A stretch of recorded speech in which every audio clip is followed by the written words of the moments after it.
You're nothing but a complete failure, and you'll never amount to anything." My father's voice boomed across the dining room, his face twisted with disgust as he pointed his finger at me. I sat there at our family dinner table in Sacramento, my hands trembling as I tried to process what had just happened. All I had done was mention that I was doing well with my work, but apparently that was enough to set him off. "My name is Kloe Reyes. I'm 27 years old, and for as long as I can remember, I've been the disappointment of my family. My father, Roberto, owns a small auto repair shop and has always believed that success only comes from traditional paths. My mother, Patricia, usually stays quiet during these confrontations, her eyes downcast as she picks at her food. My older brother, Miguel, 30 years old and working as a bank manager, just smirked from across the table like he was watching his favorite television show. "What work?" my father continued, his voice dripping with sarcasm. "Sitting in your apartment all day on that computer? That's not a real job. You don't even have a college degree. You're 27 years old and you have nothing to show for it." I wanted to defend myself, to tell him about the digital marketing firm I had been building from my one-bedroom apartment, about the clients who trusted me with their businesses, about the revenue I was generating. But every time I tried to speak, he cut me off. "Look at your brother," he said, gesturing toward Miguel. "He has a real career, a real future. He went to college, got his degree, and now he's somebody. You're just wasting your life." Miguel leaned back in his chair, clearly enjoying the show. "Come on, Dad. Be realistic. She'll be lucky if she can land a job at a fast food restaurant. At least then she'd have some structure in her life." The words hit me like a physical blow. I felt my cheeks burning with humiliation as I stared down at my untouched plate of chicken and rice. My mother finally looked up, but instead of defending me, she just shook her head sadly. "Kloe, maybe it's time you considered getting a real job," she said softly. "Something stable. Your father and I won't be around forever to help you." I couldn't take it anymore. The weight of their judgment, their complete dismissal of everything I had worked for, was crushing me. What they didn't know was that just 3 days ago, I had signed my third major client, a manufacturing company that was paying me $15,000 a month to handle their digital presence. But sitting there, surrounded by their contempt, I felt like maybe they were right. Maybe I was just fooling myself. Growing up in the Reyes household meant constantly being compared to Miguel. He was the golden child who could do no wrong, while I was the problem child who couldn't do anything right. When Miguel graduated high school with honors, my parents threw him a party with all our relatives. When I graduated with decent grades but decided not to go to college immediately, they barely acknowledged it. "College isn't for everyone," I had tried to explain back then. "I want to learn about business and marketing on my own terms." My father had laughed bitterly. "Business, marketing? You can't even keep your room clean. How are you going to run a business?" That conversation happened 9 years ago, but the sting of his words never faded. Instead of letting it destroy me, I used it as fuel. I spent hours every day teaching myself everything I could about digital marketing, social media management, and business development. I started small, helping local businesses in Sacramento create their online presence for $50 here and there. My first real breakthrough came 18 months ago when I landed a contract with a small restaurant chain. They were struggling to attract customers, and I developed a comprehensive social media strategy that increased their revenue by 40% in 6 months. Word spread, and soon I had more clients than I could handle. The irony wasn't lost on me that my family had no idea about my success. Every time I came to family dinners, they still treated me like the same failure who had disappointed them years ago.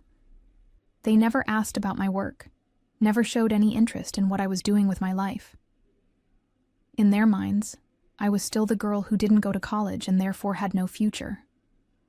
Miguel, meanwhile, loved to brag about his position at the bank, his new car, his plans to buy a house. My parents hung on his every word, praising him for his accomplishments and asking detailed questions about his career. The contrast was painfully obvious. "You should be more like your brother," my mother would say whenever she called me. He has his life together. What she didn't know was that I had been quietly building something much bigger than Miguel's banking job. My client list now included 3 major companies, and my monthly revenue had reached $38,000. I had been saving aggressively, investing wisely, and building wealth that would make Miguel's salary look like pocket change. But I kept quiet about it all. Part of me wanted to prove them wrong dramatically, to show them exactly how wrong they had been about me. Another part of me was afraid that even if I told them about my success, they would find a way to diminish it or explain it away. Tonight's dinner had been the final straw. As I sat there listening to my father's cruel words and my brother's mocking laughter, I realized I was done trying to win their approval. I was done subjecting myself to their judgment and contempt. The breaking point came when my father stood up from the table, his face red with anger and frustration. "I'm sick of this conversation," he said, pointing at me again. "You're 27 years old, Kloe. 27. And what do you have to show for it? Nothing. Absolutely nothing." "Roberto, please sit down," my mother said weakly, but he ignored her. "No, Patricia. Someone needs to tell her the truth. Look at her, sitting there with that stubborn look on her face. She thinks she knows better than everyone else, but she's just deluding herself." Miguel chimed in with a cruel smile. "Dad's right, Kloe. You're living in a fantasy world. Whatever you think you're doing on that computer, it's not a real career. You need to face reality." My father nodded vigorously. "Exactly. And if you can't face reality, then maybe you shouldn't be here anymore. Maybe it's time you figure out how to survive on your own without running back to us every time things get tough." "I don't run back to you," I said quietly, finally finding my voice. "Don't you?" he shot back. "Who helped you with your rent last year when you were struggling?" I wanted to tell him that I had only asked for help once, and that was before my business really took off. I wanted to explain that I hadn't needed their financial help in over a year, that I was actually doing better than any of them realized.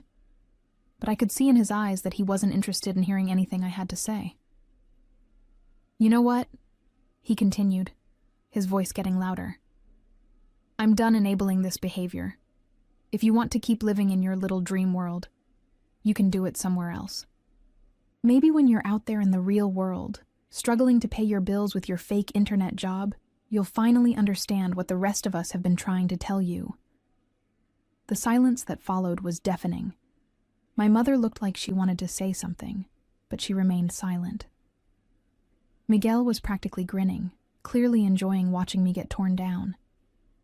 I slowly stood up from the table, my legs feeling shaky but my resolve growing stronger with each passing second. "You're right, Dad," I said calmly. "Maybe it is time for me to move on." He looked surprised by my calm response, probably expecting me to break down or argue with him. "Good," he said, though he sounded less confident now. "Maybe this will finally teach you some responsibility." I walked toward the door, grabbing my purse from the side table. As I reached for the handle, I turned back to look at my family one last time. My father was still standing, his arms crossed defensively. Miguel was watching with curious interest. My mother was staring at her hands. "Goodbye," I said simply, and walked out into the cool Sacramento evening, knowing that everything was about to change. I sat in my car outside my parents' house for several minutes, my hands gripping the steering wheel as I tried to process what had just happened. The words my father had spoken kept echoing in my mind. "You'll never amount to anything." For years I had absorbed that kind of verbal abuse, always hoping that someday they would see my worth, that someday they would be proud of me. But tonight was different. Tonight I realized that their approval was never coming, no matter what I accomplished. They had made up their minds about me years ago, and nothing I did would change their perception. The weight of that realization should have crushed me, but instead, it felt liberating. I pulled out my phone and opened my banking app, staring at the numbers that my family had no idea existed. My business checking account showed a balance of $247,000. My savings account held another $193,000. My investment portfolio, which I had been carefully building for the past 2 years, was worth over $400,000. In total, I was worth just over $840,000. Not quite the million I was working toward, but more money than my father would see in several years of running his auto shop. More money than Miguel would accumulate in a decade of his banking job. I started the engine and drove back to my apartment, my mind racing with possibilities. For months, I had been considering expanding my business, maybe even relocating somewhere more inspiring than Sacramento. I had been looking at properties in Lake Tahoe, dreaming of having an office with a view of the mountains and the water. When I got home, I immediately opened my laptop and began researching. Within an hour, I had found exactly what I was looking for: a beautiful lakefront cabin in South Lake Tahoe, available for immediate occupancy. The rent was $3,500 a month, which would have been impossible for the old Kloe, the one my family thought was a failure. But for the new Kloe, the successful entrepreneur they refused to acknowledge, it was completely affordable. I filled out the application that night, providing my business financial statements and bank records. The property manager called me the next morning, clearly impressed by my financial situation. "Miss Reyes, I have to say, your application is one of the strongest we've received," she said. "When would you like to move in?" "As soon as possible," I replied without hesitation. "We can have the lease ready for signing this afternoon if you'd like to drive up and see the property." I looked around my cramped apartment, thinking about the scene at my parents' house the night before. "I'll be there in 3 hours." The drive to Lake Tahoe gave me time to think about what I was doing. I was essentially cutting ties with my family, at least for now. I was moving 2 hours away from everything I had known, starting fresh in a place where no one knew my history or had any preconceived notions about my worth. When I arrived at the cabin, I fell in love immediately. It was everything I had imagined and more: floor-to-ceiling windows overlooking the lake, a spacious home office with mountain views, and enough privacy to focus entirely on growing my business. The property manager, a friendly woman named Janet, showed me around with obvious pride. "The previous tenant was a tech executive from San Francisco," she explained. "He used it as a retreat for creative thinking and strategic planning." I signed the lease that afternoon, writing a check for the first month's rent and security deposit without blinking. As I handed over $7,000 like it was nothing, I thought about how my family would react if they knew what I was doing. They probably thought I was going home to cry into my pillow, defeated and broken by their harsh words. Instead, I was upgrading my entire life. Moving day came exactly 1 week after the disastrous family dinner. I had hired professional movers to pack and transport everything from my Sacramento apartment to the Lake Tahoe cabin. As I watched them load my furniture and belongings into the truck, I felt a sense of excitement I hadn't experienced in years. My phone rang several times during the move. The first call was from my mother. "Kloe, honey, where are you? I stopped by your apartment and there are moving trucks outside." I almost answered, but then I remembered my father's words. "Maybe it's time you figure out how to survive on your own." Well, that's exactly what I was doing. The second call was from Miguel. I let that one go to voicemail too. When I listened to it later, his message was typically condescending. "Hey sis, Mom said you're moving somewhere. Don't do anything crazy, okay? You know you can always come back home when this little rebellion phase is over." Little rebellion phase. The words made me laugh out loud. The drive from Sacramento to South Lake Tahoe took just over 2 hours, and with each mile, I felt lighter and more confident about my decision. When I finally pulled into the driveway of my new home, I sat in my car for a moment, taking in the breathtaking view of the lake surrounded by snow-capped mountains. The movers arrived shortly after me, and by evening, I was settled into my new space. I set up my home office immediately, positioning my desk so I could look out at the lake while I worked. The contrast between this peaceful, inspiring environment and my cramped Sacramento apartment was remarkable. That first night, I opened a bottle of wine and stood on the deck, breathing in the crisp mountain air. I pulled out my phone and finally decided to send one text message to my mother. "I'm safe and happy. I'll call you when I'm ready." I turned off my phone after that and spent the evening planning the next phase of my business expansion. I had been considering hiring additional contractors to help manage my growing client base, and now, with my new setup, I felt ready to take that step. Over the next 3 weeks, I threw myself into work with renewed energy and focus. The peaceful environment and stunning views seemed to unlock a new level of creativity and strategic thinking. I landed 2 new major clients, including a technology company based in Silicon Valley that was paying me $25,000 a month for comprehensive digital marketing services. My revenue had now reached $63,000 monthly, and I was projecting to cross the $1 million net worth mark within 6 months. The success felt even sweeter because I was achieving it entirely on my own terms, without my family's support or approval. I had been at the cabin for almost a month when I received an unexpected visitor. I was working in my office on a Tuesday morning when I heard a car pulling into my driveway. I looked out the window and was shocked to see Miguel's silver sedan. My heart started racing as I watched him get out of the car and look around with obvious confusion and amazement. He was clearly surprised by the quality and location of my new home. I could see him taking in the lakefront setting, the expensive-looking cabin, the peaceful surroundings that screamed success and affluence. He walked up to the front door and knocked. I took a deep breath, smoothed my hair, and went to answer it, knowing that this conversation was going to change everything between us. I opened the door to find Miguel standing there with an expression I had never seen before. A mixture of confusion, desperation, and barely concealed panic. His usually pristine appearance was disheveled, his shirt wrinkled and his hair unkempt. The confident, smirking brother who had mocked me at dinner just a month ago was gone, replaced by someone who looked like he hadn't slept in days. "Kloe," he said, his voice much quieter than usual. I need to talk to you."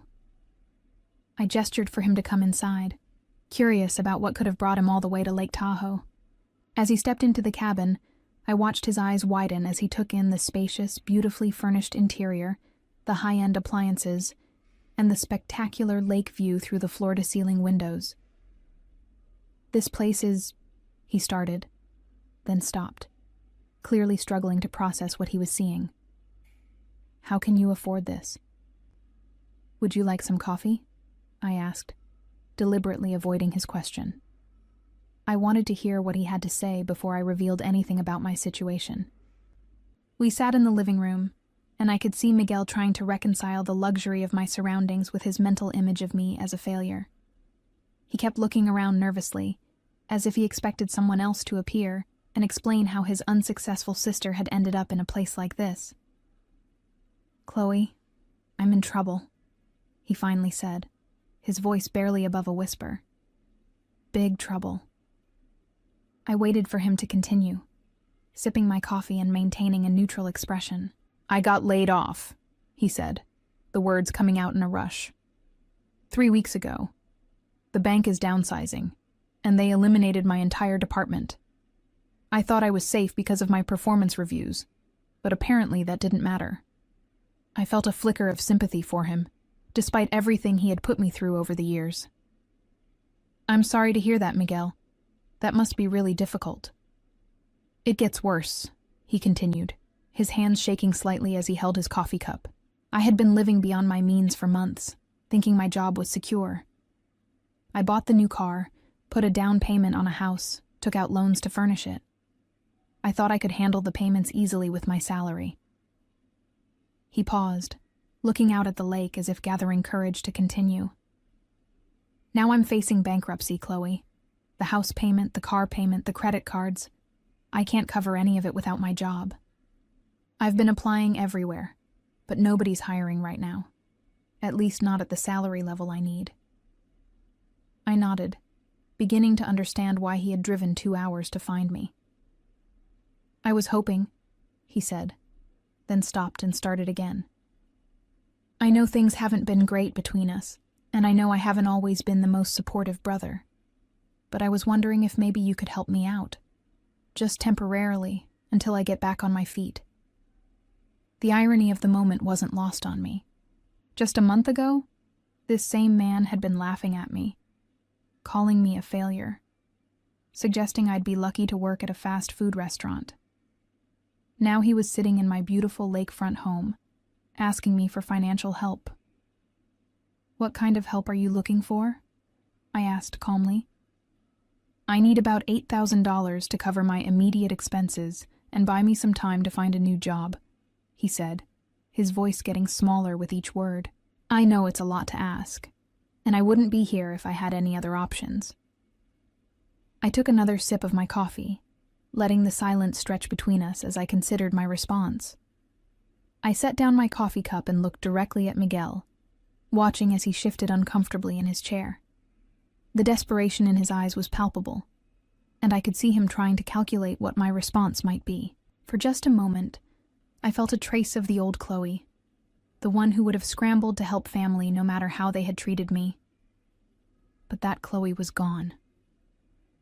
"Miguel," I said slowly, "I have to ask you something, and I want you to be completely honest with me." He nodded eagerly, clearly hoping this was leading toward me agreeing to help him. "When you were sitting at that dinner table a month ago, watching Dad tear me apart, what were you thinking?" His face flushed slightly, and he looked down at his hands. "Kloe, No," I interrupted. "Don't give me excuses or try to minimize it. I want to know what was actually going through your mind when you laughed at me and told Dad I'd be lucky to get a job at a fast food restaurant." The silence stretched between us as Miguel struggled to find words. Finally, he looked up at me with something that might have been remorse. I thought you were wasting your life," he admitted. "I thought you needed a wake-up call." "A wake-up call," I repeated slowly. "And now you're here, in my lakefront cabin that costs more per month than you were making at the bank, asking me for money because you're facing bankruptcy." I stood up and walked to the window, looking out at the pristine lake that had become my daily view. Behind me I could hear Miguel's sharp intake of breath as the full implications of what I had just said sank in. "Kloe," he said, his voice barely audible, "what exactly do you do for work?" I turned back to face him, and for the first time in my life, I had the upper hand with my older brother. "I run a digital marketing firm," I said simply. "I have 7 major clients, and my monthly revenue is currently $63,000. The color drained from Miguel's face as he processed what I had just told him. I watched him do the mental math, realizing that I was making more in a single month than he had been earning in an entire year at his banking job. $63,000 a month, he stammered. "Yes, and before you ask, that's gross revenue, but my profit margins are quite good since I keep my overhead low. I've been building this business for 3 years, and I'm currently worth just over $840,000. Miguel's mouth fell open, and he looked around the cabin again with new understanding. This wasn't some lucky break or temporary situation. This was the result of years of hard work and success that he and our family had completely dismissed. But how? You don't have a college degree. You don't have any formal business training." I smiled at the irony of his question. "Turns out, success doesn't always follow the traditional path that Dad and you were so convinced was the only way. Kloe, I had no idea. If I had known—" "You would have what?" I interrupted. "Been nicer to me? Supported me? Defended me when Dad was tearing me down?" He fell silent, clearly realizing there was no good answer to that question.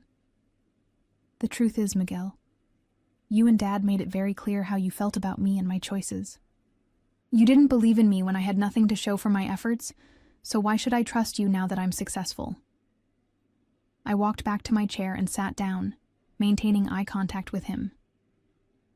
"You came here asking for $8,000, I continued. "That represents less than 36 hours of revenue for my business. Financially, helping you would be trivial for me." Miguel's eyes lit up with hope, but I wasn't finished. "However, I have a very strict policy about who I choose to help. Years had passed since my family dinner breakdown, and the sting of their dismissal still burned fresh. Miguel sat before me now, humbled and desperate, waiting for my decision. I reached for a glass of water from the side table and took a slow sip, letting the silence stretch between us. When I finally spoke, my voice was calm and measured. "I'm sorry, Miguel, but I only invest in people who believed in me when it mattered." The words hit him like a physical blow. I watched as his face crumpled, the last shred of hope draining from his expression. He opened his mouth as if to argue or plead, but no words came out. "I think you should leave now," I said gently but firmly. Miguel stood up slowly, his movements mechanical and defeated. He looked around the cabin one more time, taking in the success he had mocked just weeks earlier. When he reached the door, he turned back to me. "Kloe, please. I'm your brother." "Yes," I replied. "You are. And as my brother, you had countless opportunities to support me, to believe in me, to defend me when Dad was tearing me down. You chose not to. Now you have to live with the consequences of that choice." He left without another word, and I watched through the window as he got into his car and drove away, disappearing down the winding mountain road. I poured myself a fresh cup of coffee and stepped out onto the deck, breathing in the crisp mountain air. The lake stretched out before me, peaceful and serene, reflecting the afternoon sun like a mirror. As I stood there, I thought about how far I had come from that humiliating family dinner just a month ago. I had built something remarkable entirely on my own terms, without their support or approval. Their rejection had hurt deeply, but it had also freed me to pursue my own path without the burden of their expectations or judgment. In the months that followed, the consequences of my family's cruelty became increasingly apparent. Miguel never found another banking position that matched his previous salary, and within 6 months, he had lost both his house and his car to repossession. He was forced to move back in with our parents, his pride shattered, and his financial future uncertain. Our father's auto shop began struggling as well, partly due to increased competition, and partly because of poor financial decisions he had made while believing his son's banking career made him a financial expert. The pension fund he had invested in collapsed due to mismanagement, wiping out most of his retirement savings. The family that had once dismissed me as worthless now found themselves facing the very financial instability they had predicted would be my fate. As for me, I continued to build my business from my beautiful lakefront home, surrounded by the peace and inspiration of the mountains and lake. My client base has grown to 12 major companies, my monthly revenue has reached 6 figures, and I recently crossed the $2 million net worth milestone. Looking back on that painful dinner and the journey that followed, I realized that their cruelty had been the greatest gift they could have given me. It forced me to prove to myself just how much I was truly worth, and the revenge of my success tastes sweeter than any apology ever could.